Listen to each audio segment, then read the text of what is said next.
What up, what up, what up? Hello, everybody. There's nobody on right now. What's up? It's Welcome been to another 10 seconds. episode of Almost Patriots or Patriots, however you prefer. I'm your host, Rico, here in San Diego. My boy Elvis in Indianapolis, and Mike, no last name, still in San Diego Oh, slash hello. I, di- Guantanamo. I I mean, didn't know. New I'm York not in slash San Diego. What the fuck New are you York slash talking about? Guantanamo. Oh, It's not Chris with working his for you, fucking. buddy. It's not working. Must have been the tornado.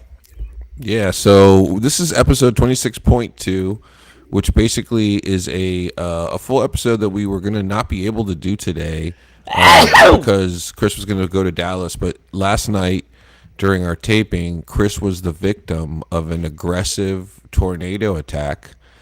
He was And targeted. we're not talking about a woman. Not my Yeah, ex-girlfriend. Not my Yep. ex-girlfriend. I think he was targeted as a person that had the smallest grill in his neighborhood, and so the tornadoes were all attacking his house, and his power went out. Wow. And yep, That hurts my I was feelings a I little was bit. very concerned. I got a text message and we from you lost him. afterwards. So I his was trip like, got canceled, and Mike, he got his weekend off from Guantanamo starting Thursday. So we're all here together today.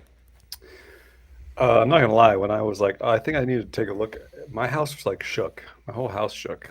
So, and like, So, Chris, give us some insight on your experience of being in the middle of a tornado, experience 80-mile-per-hour winds, and losing your power. it Go. wasn't. It wasn't that. It wasn't that. I mean, I don't think 80 miles an hour hit near where I am. My grill didn't even knock over. So, like, 80 miles an hour would have. Is your thrown grill my chained up? No, just sitting there. I have the wheels locked. That's. I mean, You yeah. should I chain. didn't you even should, move it, so the wind you wasn't should, blowing you that should hard. chain that bitch. I usually bring it inside when I leave. Should put propane in it, too. Yeah, but no, it was a little. I mean, the power went out until about 2 a.m. When I looked outside, all my neighbors were standing outside watching my house, and I was like, I was like kind of concerned, like maybe there's something on the other side. You know what I mean? Like, so turns out. So it was basically, you're a couple miles telling away. me that Was you anything cut out. damaged? Like, yeah, was there any damages anywhere nearby, like any neighborhoods or anything damaged there? I haven't driven over Indianapolis? there. I was on my computer all day today. I haven't actually driven past the gym, but I heard there's some stuff over a few miles away. But and Sounds then like you're a bit of Shelby a said there was a shut-in. house, there was a town like 45 miles away from us that got hit, but I don't know how much damage they had. So 45 miles is a pretty big distance away. Yeah, Just it's to let actually you know. about 45 miles away. Yeah. Yeah, long. Yeah, that's a so while away. I was there's expecting you to multiple say like my tornadoes. neighborhood over, but No, like I 45 said, miles is a a while. couple miles away from the gym, which is about 5 miles from here. So Shout out Lifetime Gym. yeah, that gym's Shout awesome. out, Hannah and Scorpion Percussion. Shout out both. So Um, when the tornadoes, when there's more, oh my god, that's awesome. We have to do. We have to splice all the times we say it and mix Oh, it that's in. great. No, For that's real. fantastic. I wish you had it on like a remote. You need a little. Yeah, where the thing goes back. Yeah. That would be fantastic. When there's Well, I'm multiple glad you're safe. I'm glad you're tornadoes, safe, buddy. yeah. What do they do? I mean, is it like gang tornado laws take effect or something? I don't know. The people I were talking to were saying that like Indiana, they're super paranoid, so they overestimate. But they were saying like, oh, if we were in Texas, everyone went out drinking at the bar. So I don't know. It's like one of those It's my places first where time really being that close. So the Wizard of Oz is banned just because of the tornado scene. yeah, pretty much. Yep, Yeah. yeah. That's Kansas. Completely different fucking state. No, but in Get your general, demographics Mike, to get that's your in shit general. together. Know the Hey, fucking story. For those of you that live on the coast, you just assume that it's all one Yeah, big Kansas, we're right? well, I'm gonna tell you because me and Ricardo live on the coast. We think you're a flyover state, so we don't, we Pretty don't, much, yeah. yeah, Yeah. whatever. I mean, I guess I would drive over it, like, but if I had to, but mostly just fly over that. But I mean, Indianapolis is a lot of fun. I like Indianapolis. I know, it worked is a at lot of fun. Rolls- Until I worked at Rolls, I've driven by Indianapolis like a million times because to get from Virginia to St. Louis, you got to drive by Indianapolis. So like I've driven by Indianapolis a ton of times. I just never stopped. So Yeah. Well, it's a pretty cool town. I'm not gonna lie. City, we had a lot of fun every time we're there. So we only fuck around with the flyover comment. But just want to let everybody know that is a Fuck different Indiana. state from Kansas. Yeah, So fuck Kansas too. No offense. No, so I mean, like this place. I'll tell you guys this. I was fascinated. So I was sitting there on my desk, trying to do Yeah, all this stupid you bullshit. don't There's a say. lady talking to another guy. They're right next to me, and it was like quintessential Midwest, right? So they're like, oh yeah, so the conversation started off by them both telling each other their vacation plans for like the spring break or whatever, where every year there's like six families that all rent this huge place on the lake. They bring all their kids. There's like 40 people or whatever, and they were like, oh yeah, we let our kids drink because it's like a safe environment, and we no TikTok, no Instagram, no videotaping, all that stuff. And I was like, oh, that's so cool. And they went back and forth for like 20 minutes, and then when that conversation ended, then she and him both talked about their kids playing baseball for another like 15 minutes. And she was talking about how they were just talking about all this like stuff about baseball that if you don't watch baseball you won't understand. And it was just interesting that from people that they're not married, that I mean they just work together. And I was like, man, those conversations, I just don't hear those kinds of conversations in San Diego where like you don't. moms don't give a shit about baseball in San Diego, let's be honest. And that's Sometimes they fine. do. No, that's not true. There's a lot of baseball fans here. Moms too, I think. Yeah, little fucking Eric or Carson, he's gonna go in major leagues. He just hit two home Just the runs. detail that they were discussing it, and like they're just really interested in it. And it was just fascinating. Sorry, I just thought it was cool. Midwest is No, like a I little different. actually think yeah, we're accustomed to doing different things for summer break and shit like that. We never would have thought to go to a lake. We go to the beach. We go to Florida. We go on vacations. Those type of things. We don't go to lakes. Like some people do, but that's like people that are nowhere near like the coastlines. They're like, oh my god, we're going to the Finger Lakes, upstate New York. Woo! The lakes are boring. Yeah. No, I'm not gonna lie though. What Chris was just saying, what they did, that sounds like a blast. I'm not like if you're especially close with those families, fuck, it sounds Well, like a yeah. lot of Plus, like fun, all those children are probably going to grow up normal and healthy. Like and they're gonna be best friends the rest of their yeah. life. I mean, yeah. That's great. That sounds horrible. Good for them though. Why don't you add something, Ricardo? Do you No, think I that's a have nice nothing plan to or add. no? Nothing No, to add. I don't give a fuck about his plan. Never. No, nothing Never. to add. I think you should shave. That's what I have to add. All right. So, I think you should shut the fuck up. so the man, the myth, Val Kilmer passed away finally. Um, it's kind of funny. He went to my high school, or he went to my high school. I mean, are you gonna tell me he was like your homie and shit? No, I'm no, not he, gonna he came. believe He you. Yeah, came you go and pop I bottles don't with believe him. you. he came to our Pop school bottles and with gave him. like a speech or something. And and like one of the first movies I ever saw in the theaters was Willow. Val Kilmer was like one of his first movies. And so I saw him in high school. I was like 17 or whatever. And it's so funny. I don't remember anything he said. I just remember he was wearing this like blue sweatpant jumpsuit, but it was like like nice jumpsuit, whatever you want to call it. Like, But like it was like velour. it was like almost purple. Like yeah, It like wasn't Prince like made it it. wasn't blue, but you know what I mean. And I just thought like this guy's got all this money. He's wearing sweatpants and a sweatshirt. That's not funny. What you don't know is those were like $1,000 a piece. Probably, yeah. Yeah, easily. But this That's is like like for this is just the like bottoms at It's like Gucci. Yeah. 2000, so who knows? But one of my favorite movies of all time is Heat. I don't know if you guys have seen Heat, but that's Wait, is that the famous one with Al Pacino? Al Pacino, Yeah, Robert De Heat's Niro, number one. Val That's in my Kilmer, top Yeah. 10 for sure. Tom Heat. Sizemore. It's like Did you that's really probably say, one of the I best don't know? cops and robbers movie ever? Did you really? It's the best- did you one of the really best just movies say, ever I don't know about if you life. guys have ever seen the movie. Just making Heat? sure, man. I don't That's know. like such a popular movie. So many people have seen it. You guys So are, what? you know, You could hiding be. under rocks. You know how many people I've met that haven't seen, like any of the Lethal Weapons or the Star Wars. I'm like, bro, Oh, that's like you're that's like taking I have it never back, tried. I've never bro. tried Coca-Cola. You know, you're like, what the fuck is wrong with you?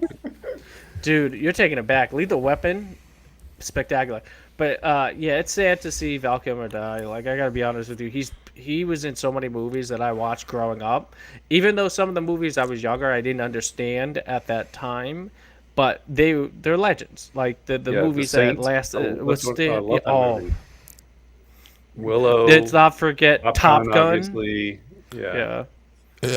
I tried to I tried to watch that documentary, you know, that he made. I couldn't And watch so it. I could. I watched I all of just it. started crying. I had to turn Yeah, it it off. was too hard to watch. I was I wouldn't- just I I wouldn't- got I so wasn't sad. watching I it. couldn't even watch it. Yeah. I wasn't watching it. It Yeah, was hard it to was watch. really depressing. You Yeah, know, it really was. I mean, I had to watch after that. I watched Despicable Me, and that really cheered me up. It's a great movie. What are you guys talking about? That's a No, it's great good. movie. No, those are good movies. Oh Although yeah. Oh, let me I tell you, just like Despicable Me. the yeah. I juxtaposition mean, between Val Kilmer's documentary and right. I Despicable mean, Me. I mean, they when couldn't. we're talking, yeah, when we're talking about the type of emotions that the media is leaving on me, let me tell you, like, I love you, Val. I miss you, buddy. I think you had a great life. I'm glad you made it, and documented a lot of it. You know, but at the same time, Despicable Me is fucking hilarious, and you know, it's a cartoon. Which one so. though? Which one? The newest one. That must be Four? 2 or I 3. haven't With seen I don't know. Gru? Of course, with Gru. Gru, Come on. man. Gru's the man. Yeah. I'm glad to see that some of that came back because I mean, remember back in the day, you know, Pixar had a bunch of stuff come out, like a bunch of movies in a row that came out as good, and then it was a long time before we saw like animated stuff that was any good for a while. I'm glad to see that's kind of come back around. There's So so many metaphors in these cartoons. Is why I You enjoy don't even them. see. Yeah. Well, yeah, because I mean, I see everyone. I try to see all of them, and then the ones I don't, I try to look up just because I think it's great. But you know, like Chris says, like you know, I put metaphors and everything, but in a lot of them there are, and I think it's good messaging. It's not bad messaging. It's just interesting how they slip all that stuff in there. So I I watch those movies because, quite frankly, every day you're seeing the worst in the world. So even at my age, I still watch them because it's like I have a little semblance of like relaxation, laughing, and it's innocent, like some jokes, some kidding around, and I might be a 36-year-old, 10-year-old laughing at the jokes, but I still love them. Like I still will watch them and just relax. I mean, I feel like movies are another example of sort of like what you expose yourself to and how that impacts you. Obviously, like you know, a lot of the stuff comes out about how the people that you hang out with have a you know irrevocable impact on the rest of your life and your character. And I think movies are the same way. I know that I used to really like try to force myself to watch dark, scary, you know, stuff all the time, and um, it didn't feel good. Like it hurt, you know. And then now Fuck what are I you you. describing right I now? was just gonna say, what the fuck?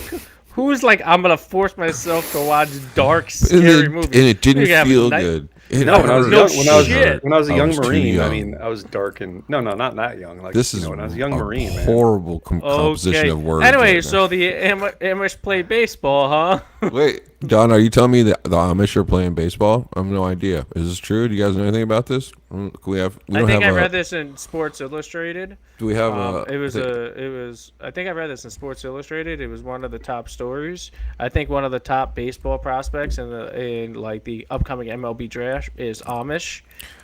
I'll be the Jamie here. Hey, Kenneth has basketball dreams. Oh no, hoopsters. It's all I'm being about sarcastic. I have no idea. basketball, but nothing about baseball. So the Man, oh no, I was on I one, think guys. it's You guys totally just derailed me because you didn't You're like gonna oh have because to you were talking about expand dark on that. shit. dark Yeah. horror Okay. movies. Okay. You're describing some sort of like I know. unwelcome penetration that didn't feel good. Yeah. Nothing about that. At No, I was just night, saying, I'm while like, in I the was- military. All right, Donna, like, you have to what's give us this some more heavy- information on this. We I don't think know. I know We're what they're happy to talking talk about. about Feel it. good. Yeah. I think it's because Victus, the torpedo bats. I believe that they're getting the wood from Amish country in Pennsylvania, so that's where they're getting the bats. I think that's where they're what they're referencing there. Do you know in the major leagues It's right now? it's a they're man. using- It's a person. His name is Donovan. He's been a fan since day one. Yeah, so in the major leagues right now, there's a big thing. The bats that certain players are using, they're called torpedo bats, where they take the excess like wood from certain parts of the bat and they put it basically mainly on the sweet spot. So when you make contact, obviously the ball goes further. The main company that came up with that design is a company called Victus, which I believe was purchased by a baseball company called Marucci, which is very, very popular. Anyways, there was an interview of the owners, and I believe that they have where they get the wood for the bats is from Amish country in Pennsylvania. Like there's a factory there, so I think they do. Yeah, Donna was saying that something about no TV technology on a lake, some big family. I forgot. Yeah, no, it's healthy, super healthy. Yeah, like your Absolutely. dark dreams. Like those are super dark.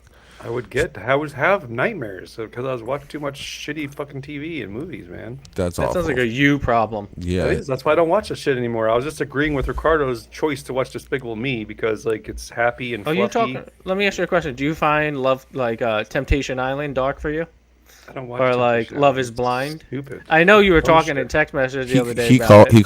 he straight up called me after Frozen and was like, "Hey man, I can't sleep." Elsa's got me.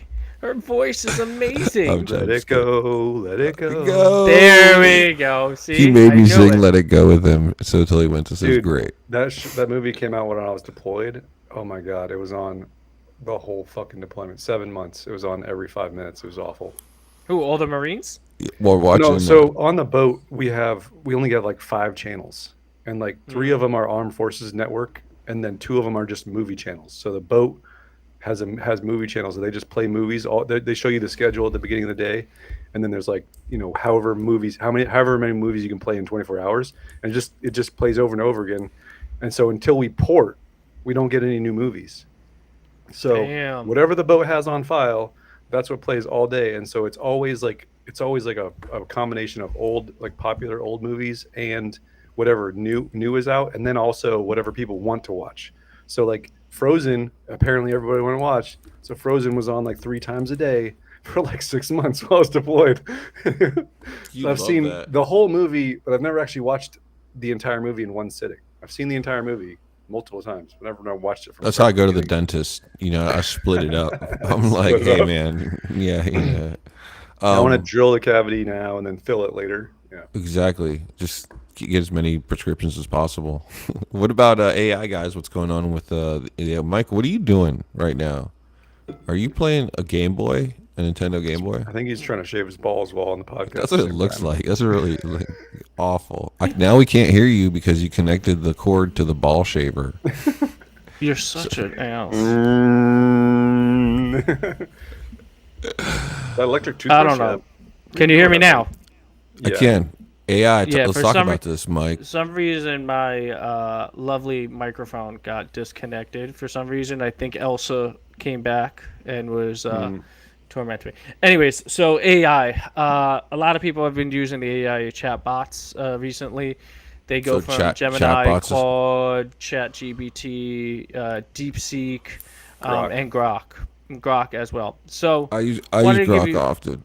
Yeah, yeah. yeah. I use Grok. It's So pretty good. yeah, so basically, visual capitalists, Marcus Liu, kind of made a diagram of the information it actually collects on you every time you go into the chat box. And he was kind of analyzing the privacy details from the App Store. So Surf Shark, which is the source that put all this stuff together, kind of broke it down. What is actually being collected from you in the chat boxes? So, Oh uh, Jesus. yeah. So, who do you think What's collects the most information, like in the AI chat boxes or the chat bots? What do you think? no idea. Like which company? Which one? Because you got Gemini, you got Well, Google's ChatGPT. probably collecting a ton of information. Correct, but which is Google's chat box AI? I don't know. Microsoft. It's fucking. It's What's it called? Gemini. Yeah. Gemini. I So mean, the company that collects the most information on you is Gemini. Yeah. It collects your contact information, identifiers, your diagnostics, your user data, purchases, history, user content, contacts, location. I think I said they collect 22 points of data points on you. Who do you think is the one that collects the least amount of information on you? Grok. Grok is actually the one. So out of the major chat bots right now, Grok is the one that collects the least amount, and Gemini isn't even close with the amount of information that they collect on data points. All that information is out there. Now, the reason why I bring it up is it's really kind of scary to think about this because it's privacy elements that you really usually don't think about. If you're going to these chat boxes bots and you're trying to type in information, you're looking for things, you're asking it questions. If you think these platforms are just like innocently trying to help you, they're not. They're building a profile on you. So I thought it was really interesting. The one thing that I get a little concerned is the one with DeepSeek, which is China, which is the one that I honestly have a little concerns of. I don't say little, has a lot of concerns. And the information they collect is obviously your contact information, your user content, your identifiers, your diagnostics, your user data. You're basically giving this shit away without even realizing it. And they're gathering all this information. So if you think you're using these things, don't put personal information into the bots, even though they can get it in a sort of ways. Just don't make it easier for them. Do you guys use any of these chat bots? I rarely use Grok. How about you, Ricardo? Yeah, You use like ChatGPT or There it anything? is. I use ChatGPT all the time, and I use Grok quite often. A lot of stuff, and I really don't really care about any of this stuff. I'm not using it to buy anything. I'm usually using it to do work, so I really don't care if it takes my location and stuff. I don't use it on my phone very often either. I usually use it on my desktop. Yeah, I usually use like ChatGPT like for things like how to Copilot formulate a is response Microsoft. to this. Who's Claude? Yeah, What's Claude? Copilot's Microsoft. I What's don't Claude? even know who Claude is personally. That motherfucker's Claude sounds collecting like a some French data. chat. Yeah, Claude sounds like a French chat box. It's a chatbot in all DeepSeek, the we know. bidets. Perplexity, don't know. Yeah. So, yeah, it's an interesting thing. The unique thing is the user content is the kind of information that's usually linked to third-party data and then sold to advertisers for targeted ads on the platform. So, each one of these, technically, if I remember correctly, collects, actually not all of them. So there's a couple of them that do collect that, but yeah, it's something that I wanted to bring to your guys' attention because everybody thinks these are so helpful and make your life easy, but you got to be careful, like with some of them, especially what they're collecting, because one thing, data is king nowadays, and they're going to do whatever they can to generate or grab as much data on you as possible. Yeah, I mean, it's go ahead. kind of insane. Oh no, it's insane. The kind of stuff that they can. I mean, I feel like I was wearing a T-shirt today, and I got an advertisement for the T-shirt I was wearing. It was creepy. Like, and I don't even use any of the AI stuff.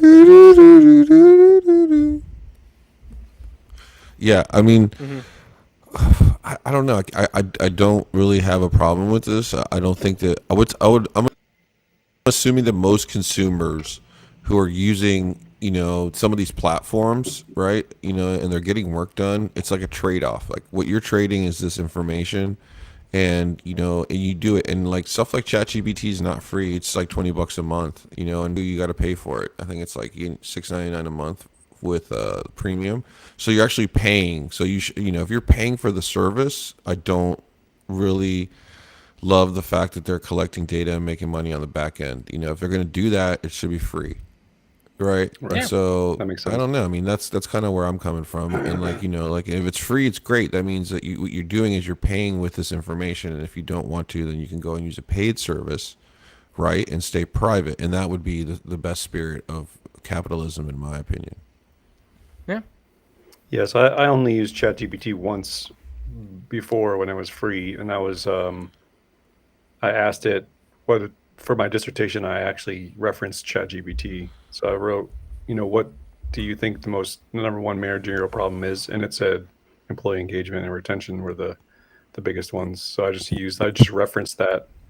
So There's actually a power. citation for ChatGPT now, so you can cite ChatGPT. I used it Kind of crazy.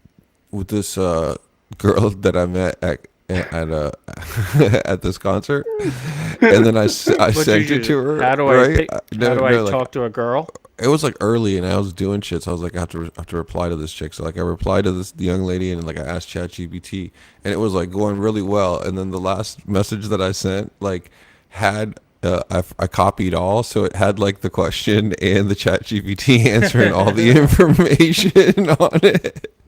Oh yeah, I remember that. Yeah, I never heard from her again. But it was really funny, though. I think she got a kick out of it. I mean, she was like, haha, and then I was never heard from her again. All right.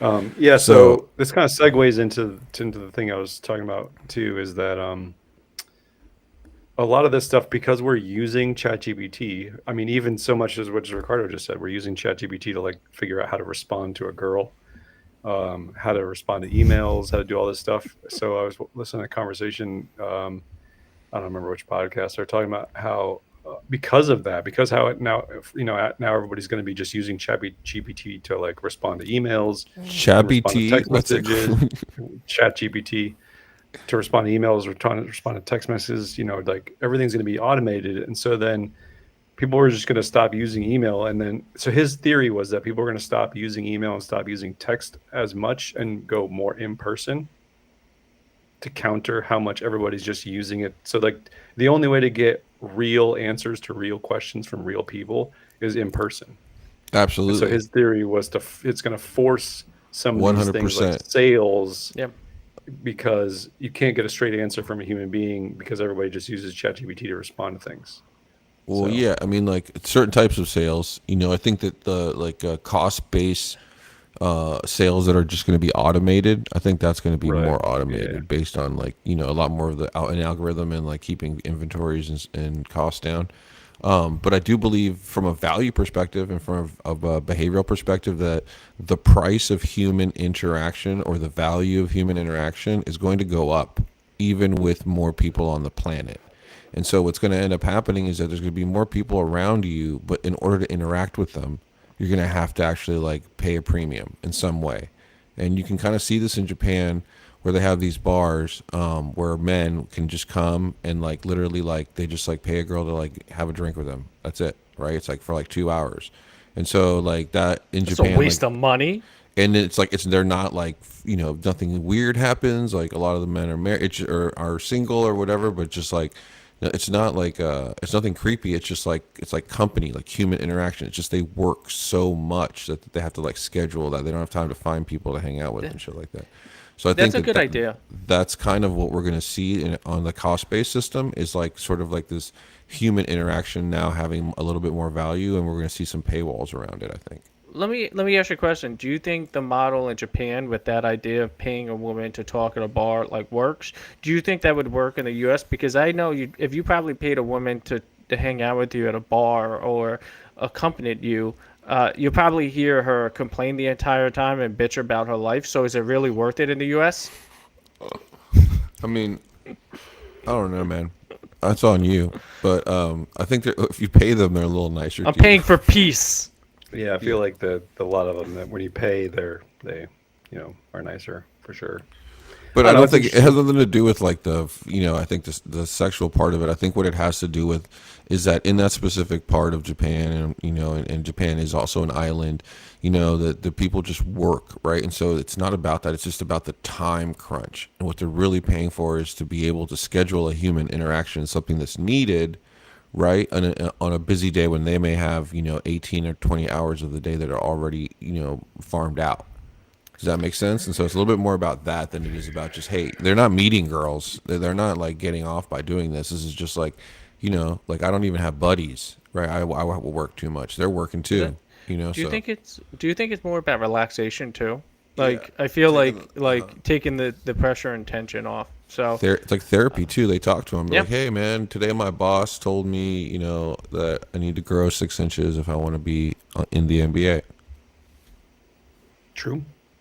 Yeah, I mean, I feel Oh, like nowadays with this sort of gap between the men that aren't getting any sexual, marketplace attention because of the sort of disparity in the dating apps and everything. I mean, I feel like the market would be huge for those sort of displaced men to just be able to like sit down and talk to a chick. I mean, I feel like yeah. that might be something that's pretty prominent in the future at the We rate we're have it going. here. It's called therapy. It's $150 an hour. Yeah. I think Yeah, something cheaper though. I mean, something a little more affordable. Right. yeah, I think that model could work. A little skeptical personally in the US. I think it would be hard because we have a different A lot of risk. brought up, yeah, we're also a different type of culture, and Definitely different Yeah. culture.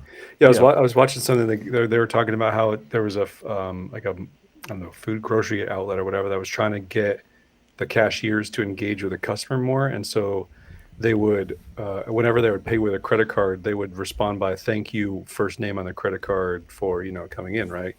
And it worked on every social aspect except when it was a female cashier and a male customer.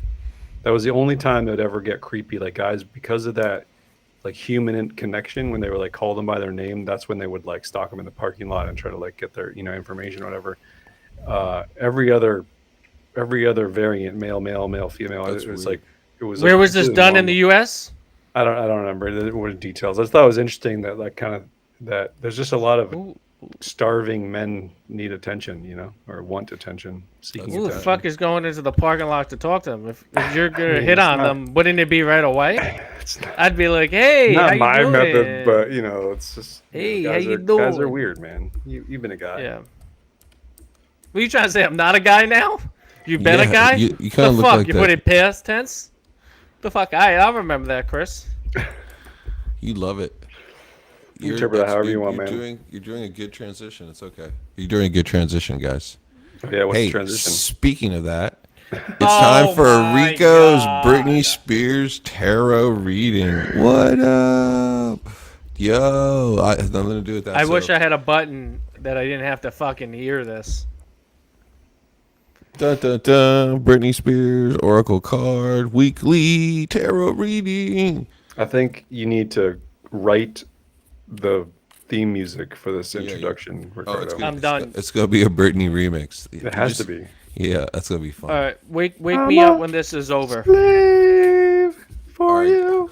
All right, guys, we're cleansing the deck here for the weekly Britney Spears tarot reading. Where's your sage, man? Where's your sage? Oh, we're not back. Oh, I thought we were. Which I just- put it in the sun earlier. Oh, I read oh. it. That's okay. Also, Vitamin D cleansing. sure.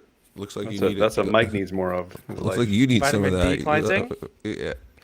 Wow. You look like Mr. Turn the Potato lights Head up, man. fell in a bucket of bleach. I'm sorry. I live in the Midwest. There's no sun and there's tornadoes. So unlike you, San Diego fucks.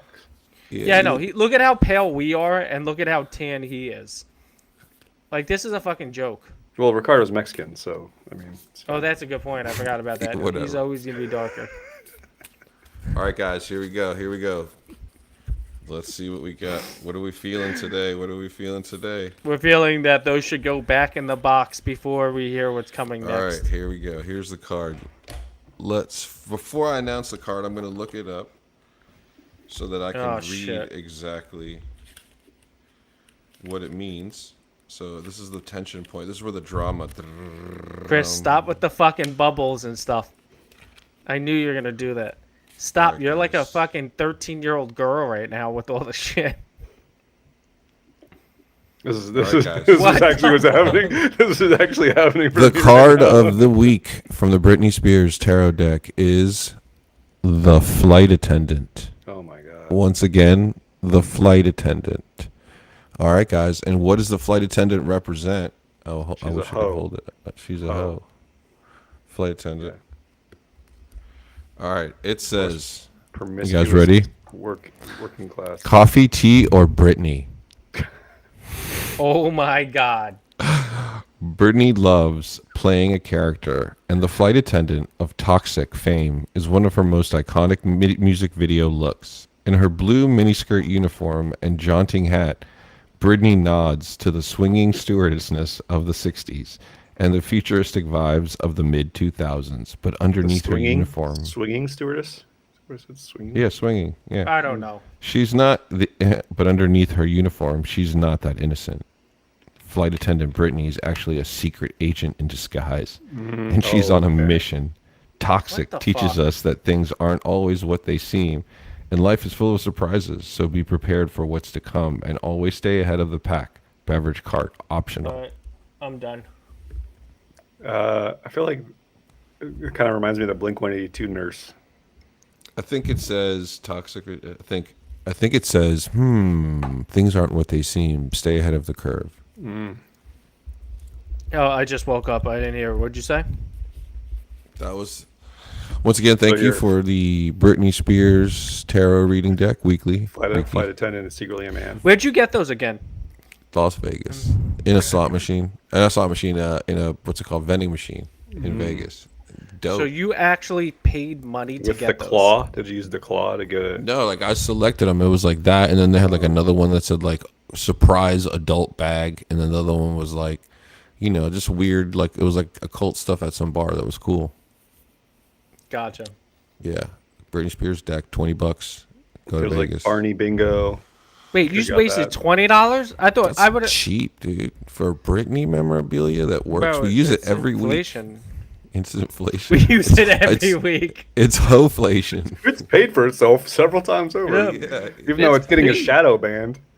Is Oh it yeah, really? why didn't you go into that? Yeah, it got a shadow ban last week. Yeah. I Well, don't know no, what it I don't is. think it got a. It was your pictures of Britney all in weird positions. I think Yeah, they got a Chris, I'm not shadow gonna ban lie. for You it. kind of that video There's was a no little way that pushing it. I'm Britney's not got gonna lie. something. She wants people to know about this. She wants to sell more of this I shit. don't know, man. Don't look at me. It's Britney, it's bitch. AI, dude. It's just AI. AI is innocent in all of this. AI is not innocent. You're not innocent. Terminator. I'll try to tone it down. I guess I don't know. I don't know what picture. It doesn't tell me what picture it didn't like. Is But the $5 million USA Gold Card pay for play pass in that deck? Ricardo. What? Of course, he gets up and he leaves. What the fuck? Rick, knocked where'd you over. go? What is So- it? There's a $1 million deck card in the deck or something. It says, is the $5 million USA Gold Card pay for play pass in that deck? I have no idea. I haven't checked the whole deck. What are you eating over there? I'm just curious. Cookie. it's like macaroons.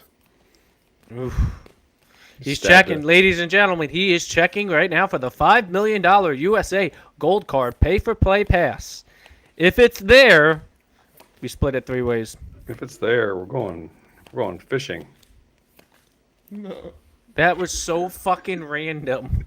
We're going fishing. Who the fuck?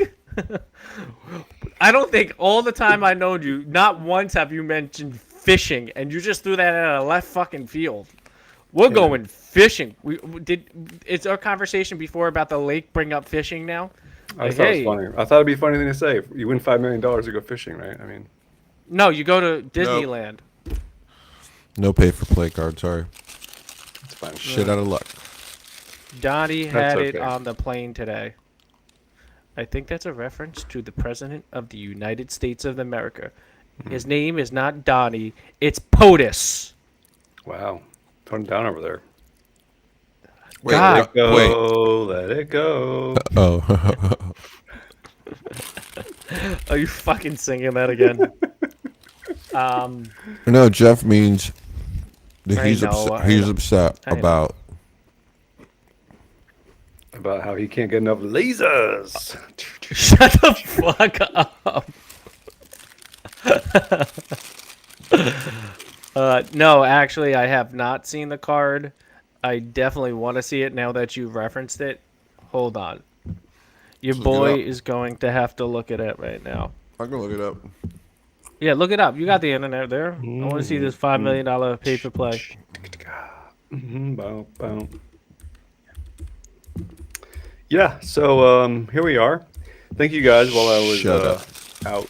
Shut up. You guys said a bunch of nice things about me. I appreciate that. I was watching the episode when I was trying Oh. to make the reel this morning. So Ricardo was like, I don't want to keep Stalker. sucking each other's dicks, but you guys are awesome. I really don't appreciate that. I lied the entire time. Oh, I really wasn't. I really wasn't being honest. how I- Jewish of you. Why would you even make that comment? What the fuck? Hold on. He revealed the Trump card. Oh, it's gold. Oh, it says Is Trump this, gold is this card. real? Hold on. Is this real? The Trump gold card? Is this Yeah, real? dude. Check this out, bitch. What is happening right now?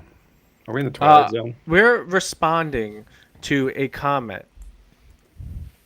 Yeah, from Jeff Turbo.fm last name. See, there it is. Look. That's not it on the can't- I right. can't see That's the not chat. it. None of What the those. None of fuck those are is the it? card. None of those are the card, dude. How do you know? because he revealed it on Air Force One. These are all bullshit ones. Well, though, can you share the picture with us? You No, have? because I don't have the ability. It says Okay. find the clip on Air Force One. Yeah. Ricardo. I Oh, do no. everything. I'm doing everything. Oh, it's that right there. Let me see. Click on it. That does look like it. Oh, that's fucking hilarious. Dude, that is comical. Jeff, Hold I on. will give you credit. That is a funny card. There it is. Dude, what is... Wait, can you zoom in on the photo? Hold on, man. Just chill out, all right? Hey, don't tell me to chill out. Zoom in while you're choking. Yo, what the fuck? We got one episode where Ricardo's choking to death, and with the other episode, fucking Chris is about to fly away in a tornado. Hey man, you never know. Maybe I went and visited the Wizard of Oz last night. Oh, wait, hold on. I gotta share this one. I got it for you. Ready? Boom. In your face. That's dope. And where is this? America. This is you could pay this for expedited. I think it's like the expedited If you give us $5 million, immigration. you literally get a free citizenship. Not free, but in exchange for citizenship. That's cool. Do it. Yeah. Jeff doesn't like it. Oh, I think it's hilarious. I think the card's hilarious. I agree with him. He said it's so Willy funny. Wonka. Willy Wonka ass shit. Wait, that's the video right there. I can't get How many do you think he's gonna sell of those? Can you guys hear this? No, no. just let it go. Yeah, no, I mean, it doesn't matter. If he sells one of them, then he's genius. No, Who cares? they've already sold, like, they've already made like $1 billion. Hold on a second. Let me look it up how many they've sold.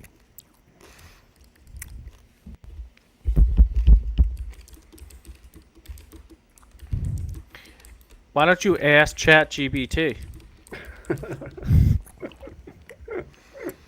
Right?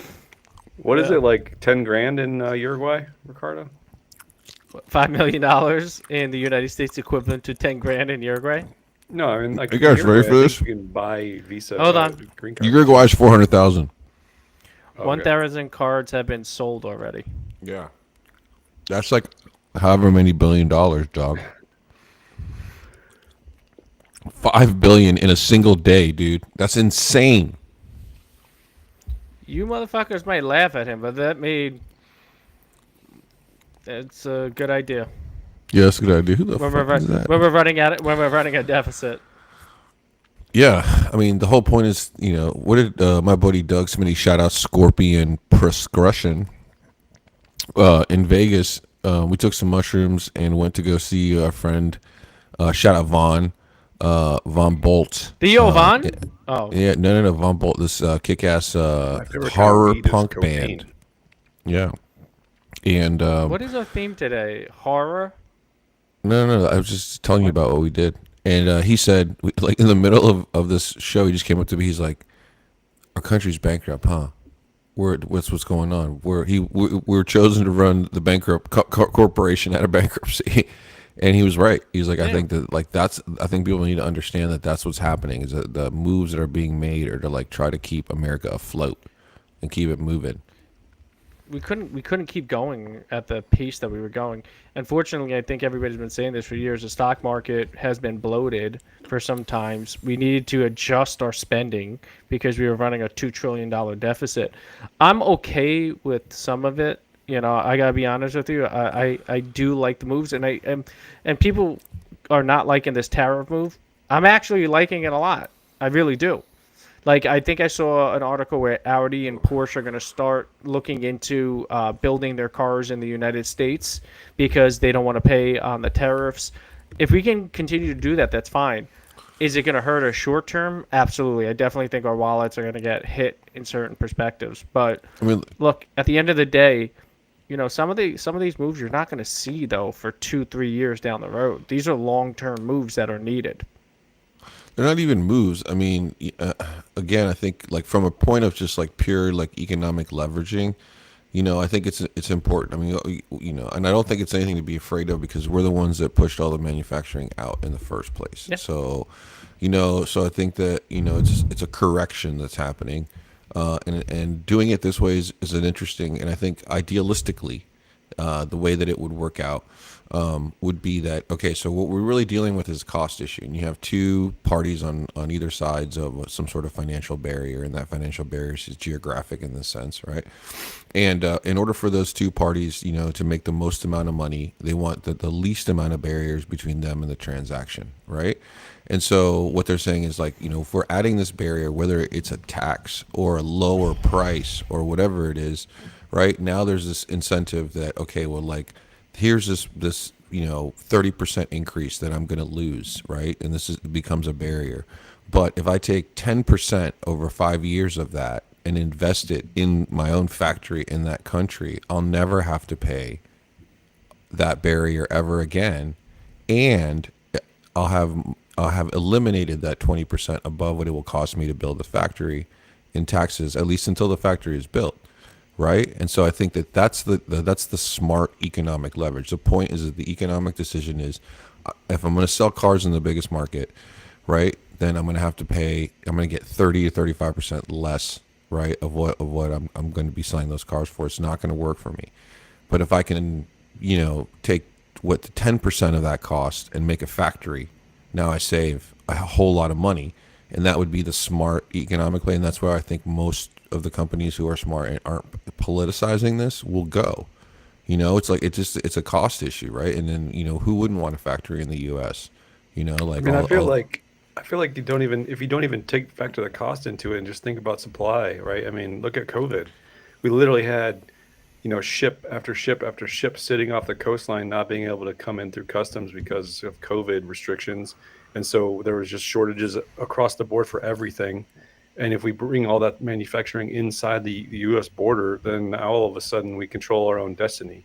We don't have to rely on other countries to manufacture a lot of these things. We don't have to rely on other countries. So if we, in the future, if we have another pandemic or some sort of issue, we're self-sufficient. And I think that's more important from a national security perspective.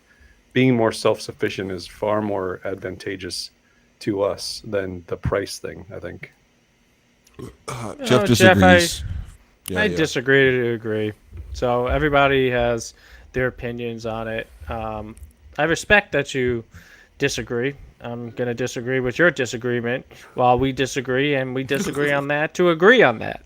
So Yeah, I mean, there's you can take both sides of it. I do think that yeah, in the past tariffs that have been poorly executed. So like let's devil's advocate. I think that's all Jeff really wants us to do.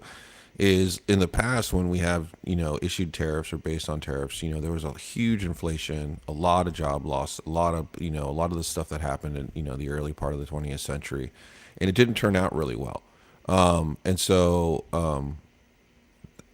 for that later. Yeah, I don't. The reasons are just economic leverage. So just to devil's advocate this, I think that there's going to be a lot of hardship. And so if you take a look at Argentina, right now, Argentina is doing some pretty amazing things with their economy, but there are a lot of people that are going hungry, losing pensions, doing a bunch of shit like that. There's social repercussions because some of these programs, although they were, helping people, were bankrupting some of these parts of the government. So they're not sustainable. So it's kind of like, it doesn't have a lot of integrity to offer a program to someone that's not going to be around, right? Especially one that can be cut. And so, we had to start from the black before you can build programs like that. And so there are some things that, tariffs and some of these like huge cuts, can affect people negatively. So, I can see both sides of the story, but there was no other economic plan. I didn't see anybody else, on either side, especially on the left saying, hey, look, this is how we're going to fix the economy. Right. And like, so, and they just kept printing a lot of money. So ideological stuff aside, I think like economically, this is a good thing for our country, and hopefully we'll all benefit. And more people will come here legally, and make businesses here and then be protected. Yeah, Smoot-Hawley was awful for the United States. Chris, you know a little bit about this. I haven't looked at that one since high school. No, I was going to say that. I mean, I feel like the obviously you balance between the collapse of the U.S. economy and tariffs, right? Because we're heading towards collapse of the U.S. economy. So I don't know. I feel like I prefer this versus that. But like you said, I didn't see anybody else doing anything really that made any significant change. And so, I mean, the only thing that I wish they were doing a better job of is not making a spectacle out of it, I think, because there are people being displaced, right, by some of this stuff. And whether or not you think they should have been or shouldn't because they're, whatever, they're being displaced. And there's going to be people that are displaced unnecessarily, I guess. So I wish they would kind of tone down the rhetoric a little bit about it. But other than that, I'm pretty much on board so far. We'll see what happens. Sorry, Jeff. Yeah, yeah, I'm pretty much in the same boat personally. I think we've talked about this numerous times on the podcast. We've kind of talked about the same things over and over, and quite frankly, I feel like tariffs are a good thing in a lot of ways. I think it's beneficial to bring jobs back, um, to our country, make it harder for imports to our country when other countries are making more money. We had a situation in the 80s, 90s because of the cheap cost and labor of other countries that we exported manufacturing jobs and plants to other countries. They bring the cars into the country, therefore we lost workers in the manufacturing industry. It's a similar process. We're trying to do the same thing using tariffs. Build here. If you're going to sell here and make money off of us, build here. Create jobs, create wealth. It's a kind It of a seems to be thought working. process. Huge investments coming, but we'll see. Yeah, I mean, and I think a lot of this too, and just to stay factual, because I think like, who knows? Who knows? Like, I see other strategies, and like so, and I said this on the I think the last couple of shows, and so, probably it's not ideological. Probably it's not even political. Probably it's like, okay, so let's execute some. Let's exactly, yeah. Dow. I think the Dow is going to be down another 20% next week, and I called it. And so like, there's a couple things that are at play here. So the last time that the Fed dropped the interest rates by 0.5 twice in a row. Yes, I will say the same thing. Right, yeah. Say the same thing. Absolutely, we're saying that we're going to say the same thing because we've been talking about a correction in the stock market as well. So the last time historically that the Fed has dropped interest rates by 0.5% twice in a row before an election, there's been a 33% drop in the economy within 18 months of that a new president coming in. And you can look that up, Jeff. Okay, so this is something that was going to happen regardless of which president who got elected, right? It was just any election, right? Two drops in a row. And so that was the pattern. So we talked about this in the shows before the election, before there was a changeover. It has nothing to do with the Fed. It just has to do with what has happened historically, not based on emotion, but based on actual facts. And so I think what we're experiencing is a little bit of that. And I think if you're smart, like we were, and we looked it up, okay, and we talked about it on the show, and these guys are all smart at that level. And they said, hey guys, it looks like the economy is in a position where there's going to be a drop. Okay, so things are going to go bad. How can we take advantage of this? One of the things would be like Trump coming in and saying, okay, I'm pissed off and I want to stop subsidizing other countries' bullshit. Okay, that could be one of the reasons the tariffs are there.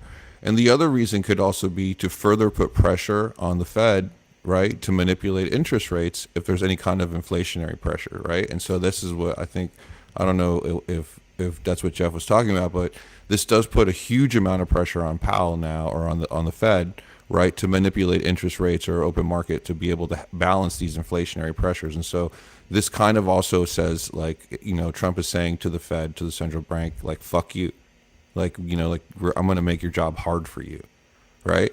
and because you printed a whole bunch of fucking money for the last administration, and now we're in a hole. And the administration before yeah, that, and the administration before right, that. right, yeah. So We have an unlimited fucking credit card. We just continue to print money. So- We inflated the market over and over before inflation was going on right now. We just kept on printing money. Our budgets kept on going up. We run $1 trillion debts. Okay, so we just continue going into the ground until a country basically bankrupts itself. We're going to spend 50% of our money. Trump didn't print any fucking money. Are you talking about the COVID? Yeah, Trump definitely didn't print any money at all. I mean, like, we can look it up. I mean, I hate to look up the chart on. I'm done. Chris, were you talking about leadership this week? Yeah, we're talking about leadership. Yeah. This isn't Reddit, Jeff. We'd like you to be a little more informed if you're going to join in the show. But thanks for watching. We appreciate it, buddy. What was I going to say? What do you talk about leadership? So I actually had a meeting with my mentor, Jen, this week, and it was kind of a question that I was sort of rolling around my head about, sort of, I think, a miss in a lot of instances, and I was curious her thoughts. And this is not to toot my own horn, so just be clear. All right, so when I was in Saudi, I basically didn't have a job, so I had to find a job to, like, come back to the United States. And I applied for a job that I would have gotten very easily. And Jen convinced me not to do it. She was like, look, I would prefer you not to be stuck overseas for another 3 years doing some bullshit, right? So I was like, all right, boss, I trust you, I respect you, like, let's do it. And so she convinced me to apply for the job I have now, which I would have never applied for. Like, I would have never even considered it, hitting the application button, if she hadn't recommended me to apply, right? And so I feel like in the leadership world, in the mentorship sort of segment, I'm curious what you guys think about this, and if you've seen it. And I know that I've been guilty of it in the past, where I feel like we miss if we don't encourage and recommend specifically to people to do certain things, right? If we just sort of sit back and sort of say, oh, you're doing a great job, and do this, and do more of that or whatever. But then when we want people to sort of take a step forward and, like, move up, so to speak, and then they don't, we sat there idly by and we didn't say anything. And I feel like in a lot of ways, especially in the corporate world, nobody wants to take the risk on saying, oh, you should apply for this job, because they're afraid that it's going to crash and burn, right? And their reputation is going to be on the line because they were the ones that recommended you or whatever. And I feel like that's sort of a miss in the leadership world, where, if you're mentoring somebody, take the fucking risk. Take the risk, recommend them for a promotion, recommend them for a job, and, if you miss, you miss, right? But, like, otherwise you're just sitting idly by, and I don't know what you are. You're not really a leader, I don't think. And I was just curious what you guys' thoughts on that, how to kind of navigate that world, and if you've seen it. Yeah, I mean, like, I definitely feel like, so I think just from corporate experience, there's the thing I don't like about a lot of the private sector jobs, and especially in the U.S., and I'm sure it's like this everywhere, just really competitive. So it's the competitive nature. And so when you're working at a company, you have, like, this professional persona. And so this persona is something that you kind of guard, couple it with your reputation or something like that. And, and it's sort of a shield, and it helps you sometimes from stuff. It allows you to set boundaries at work. And when you're leading a team, it just really depends on, like, what the outcome of that leadership is. Like, if you're leading a team on a project, then I think, you're going to have a leader that's going to be, like, really team focused, right? And people who perform really well, are going to get praised, right? And because there's, it's very obvious what their contribution is to the outcome, and a leader can stand behind work that he's seen. So it makes it a lot easier to do that. But when you're in, like, a regular sort of hierarchy, and they see quarterly reports, and you're killing your sales numbers, but they're not really kind of hitting the trenches with you, I think that's when you're going to run into a lot of that. Right. And because there's really not any kind of sentimental, like, hook that's going to allow the person to, and I don't think it's because they won't want to promote you, but I think it's because it's sort of a lie, because they don't know you well enough to really Right. say those things about you. And so I think that's where, if you know, are looking to be upwardly mobile, I'm not saying spend a lot of time with your bosses and stuff like that, but you definitely have to people have to get to know your personality at work so that they know you're a human being before they really consider you for anything, even if just you're just dependable.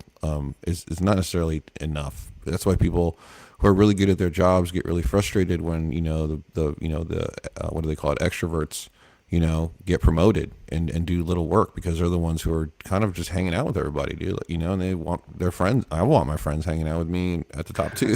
So I remember years ago, I was talking to a HR at one of the largest companies in the world, and would turn around and say, Ho most of the time, resources. no, she would OnlyFans, talk OnlyFans. about when, yeah, she would talk about, hey Jeff, be safe, talk with you later, all right? Love you, Jeff. Um, Yeah, man. Thanks, buddy. Say what's up to Cassandra. but she would talk about how a lot of the times the hiring managers, one of the things that they would uh, consider was the fact was, if I hire this person every day when I come in the office, okay, is this a person I can talk to that I'm going to get along with? Sometimes it didn't even matter about their resumes, their quality, because you can always teach people certain things, but it was about if they can talk, they can have conversations, they can ask each other questions. You can, is this person like, can I go to the bar with this person and have a beer if I wanted to? And that Right. was the relationship based element of it. I think a lot of times you get promoted, it's based on that. Obviously, when you get promoted, you have to be decent at your job. You can't be the biggest bum unless you know the CEO and you just get pushed up the corporate line like that. But most of the time, you have to have some level of success or some level of competency. But you also have to, you know, talk to people, network with people, Yeah, have a good relationship there. I mean, I think it's also important too, like, and it just doesn't have anything to do with socioeconomics, right? Which is why a lot of other cultures, like Latin cultures and European cultures, tend to thrive, if not excel, in academics and work. Is one of the things you'll notice about, especially corporations in Latin America. My sister is she's an architect down in Uruguay, and so, like, you know, we talk and kind of have like a little bit of a difference of experience in our careers and so forth. And the amount of collaboration that happens within companies externally is completely different. They're not like, oh man, they're spying on us. Like, I mean, people like work together. They're like, oh yeah, those guys over there, they're cutting diamonds. We should talk to them because we need a diamond lens. Not like, what the fuck are they doing across the street? How can we get it made cheaper? Like, totally different approach. And I think it constitutes to the fact that maybe things don't get produced as quickly, but the quality is remarkably different. You know, when you get something that's done that way. So, you know, I think that's something that you know, within corporate culture here, I don't see a lot, right? You know, you don't see a Right. lot of this kind of cooperative thing. And so in the home, right, even if you don't have a lot of money socioeconomically, you can always, what I notice about Latin cultures is that they foster sort of this very familial feel, right? Like everyone's kind of happy, they're talking to each other, the kids talk to the parents, you know, like everyone's eating together, that type of thing. And it's those types of experiences, I think, that kind of foster the right schema for kids, at least, and for young adults who are going to go into a workplace, right? And the workplace should feel and work just like that nice, you know, home kitchen experience, right? And if it doesn't, it's not healthy, right? You know, and neither is that home. And so, like, you know, providing both and like getting a feel for those things is important, because if you're not comfortable, you may not realize that you're not going to perform at your best. Yeah. So Gallup, I don't know if you guys have heard the Gallup survey, the Gallup Yeah. Q12 questions. We use that, and so I took some classes on it, and plus it was part of my paper, right? So one of the questions they have, do you have a best friend at work, is most controversial question of the 12. Yes. And they did 7 million. There's 7 million responses to their survey. All right, so they have a ton of data. And in the Middle Eastern countries and South American countries, that question has no delineation in the data. The data is scattered. There's no. But in Western societies, Europe and America specifically, that question has clear delineation between productive teams and non-productive teams. Whether or not you answer that question, I have a best friend at work or I don't have a best friend at work, and it's such an uncomfortable question for Western cultures for some reason. Well, Not for me. I'll say, yeah, I do. I got a no, best friend at work. he does his beard. I'm just kidding. Your face. I'm telling you what I think is gonna happen in a crazy rant way. So like everyone's always like, so people are like, okay, like maybe the last 50 years, people are like, everybody works so hot in America, you work so hot, right? And so everyone works so hard in America. Then My you start beard. seeing all I these know, like my beard. the productization of stuff, foods, healthcare, everything kind of gets a little bit out of hand. You see people like technology takes out of place. But what people don't realize is like, yeah, okay, so maybe we worked our asses off for like 3 generations and people are starting to die a little bit sooner now. But what we needed to do is like create the model so that we would have the running speed to replace all that shit with robots. Automation is coming and America's going to get it first and we're going to have way more shit than everybody else in a lot of different ways once this all goes, and that getting into the US is going to become a totally different thing, and we're going to do it because we worked so fucking hard the last 30, 40, 50 years building all of this shit, all the infrastructure, all the commerce, all the finance, all that shit, and the, you know, just the information, the data, the going to the work, driving, taking Ubers, you know, putting everything into a fucking computer, you know, all of that stuff. We did all of that so that we could get to a point where we wouldn't have to work like that, and maybe our kids could be like artists and musicians and still have, you know, millions of dollars to do what they want to do with. That's my prediction. I think we're going to run ahead. It's going to be everyone's going to bitch and moan, and there's going to be all this ideology. And then as soon as the efficiency starts affecting everybody, regardless of race or color, I think a lot of that BS is going to go out the goddamn window, and people are going to start getting along and doing some productive things. There's always going to be class distinction. There's going to be some really rich motherfuckers, and worse than now. Like they're going to be like 30 Elons, and there's going to be dudes that are like hanging out on spaceships and everything. So I mean, you can't really think about that, but if, you know, the quality of living is that I can go to a corner, a hospital in 15 years and they put me in a machine and it just cleans me the fuck out, or they give me some mushrooms or whatever they need, you know, like that's going to be okay. You know, yeah, I feel like we all, even regardless of what side of the fence you're on, utopia is like the idealistic future, right? I mean, that's what we want. I think the fundamental difference from my perspective, I don't want to go too far between the sides, but you know, if you want utopia realistically as a potential future, you have to have a surplus. Like you have to have wealth. You have to have abundance, right? And without or abundance, it's very difficult to spread that around enough to make it so that everyone's equal, so to speak, right? Trying to do it from the other way is just, I don't know. I don't see how it's possible today. So to me, we got to get to a place where we're in the black. You know, we got to get to a place where we have abundance, as Ricardo said, so that we can start to maybe play around with some of these ideas that are, you know, romantic, so to speak, like, you know, free healthcare and, you know, no homeless people and all this kind of stuff. I mean that's all what we all want ultimately. It's just how we get there. It's how we get there is, I think our approach is a little bit different. Yeah, I agree with you. I think the problem is, like, there's no middle ground on how to get there. Yeah, you can't ride the middle and get to some super utopian future. It's not possible. Yeah. Yeah, like no tariffs or tariffs. Yeah. whatever. It's just one of many economic tactics. I don't think it's nothing is No, yeah, Canadians. I'm just messing I'll tell you around. what. I've heard. I'm just messing around. I don't want to go back onto politics. I've been to Vegas. And I've heard a lot of Canadian people really upset about this, and for some reason, I have no idea why. But apparently, it's not a good thing for them. Anyways, That's I my agree. favorite. I told you about that skit that Tosh did about Canada. He's like, it's cute being the crazy uncle that, you know, it's all lovey dovey when you got the Kevlar Snuggie of America draped over you. Yeah, the Kevlar Snuggie of America. Yeah, that's hilarious. But anyways, yeah, guys. Well, that does it for this week. I think. Next week, what are we doing next week? Friday? Friday, right? That's what we decided. I'll be in San Diego, so All right, Mike's breathing into his mic. Yeah, Friday. I think I'm good next week. We're doing it Friday next week. For Friday, Yeah. that's fine. Yeah. We can I'll do be in that. San Diego. I'm working Saturday, Sunday, not Friday, so I'll try to come up early so we can hit the gym early, and then I don't have to deal with Padres traffic. Fuck Padres. Just come to the Wait, Little Italy gym. you're working Friday and Saturday? No, I'm not. I normally when I go out for drill, I work Friday, Saturday, Sunday. But this time Gotcha, I'm gotcha. not working Friday, so I'll go Cool. try to head up there as early as possible. So I mean, just getting to downtown, I have to fight Padres traffic regardless if I go to Little Italy or East Village. Gotcha. Um, so Yeah, easily. Go to Little Italy Fit. Shout out Fit. Definitely. That'll be fun, guys.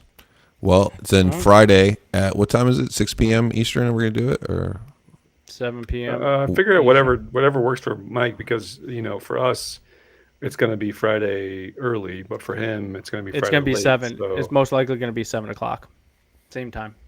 okay. okay, All right. I didn't know if you had We'll plans or we'll you wanted to go announce out it. or something, and so We'll announce it on Instagram, Twitter, which is formerly known. how are we doing on Now Spotify? X.